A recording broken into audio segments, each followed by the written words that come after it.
Kaohsiung, Taiwan. As I just said, I am living in Kaohsiung, but actually, as you can see behind me, I am in Taipei. Today is actually the last day of 2020. Woohoo! 2020 has been an interesting year to say the least. And living here in Taiwan, we are very lucky that we have a bit more freedom to gather outside like this. And so this year, me and my cameraman, right behind, we have decided to see the infamous New Year's Eve fireworks show here at Taipei 101.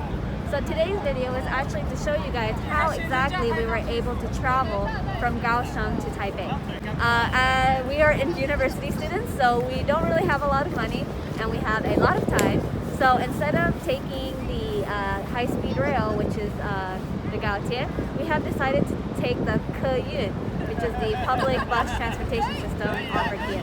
So we will not be showing you how to reserve a ticket, but if you're interested, maybe we'll make a video on that. But if you're interested to see how we were able to use a convenience store to pay for our ticket, please keep watching.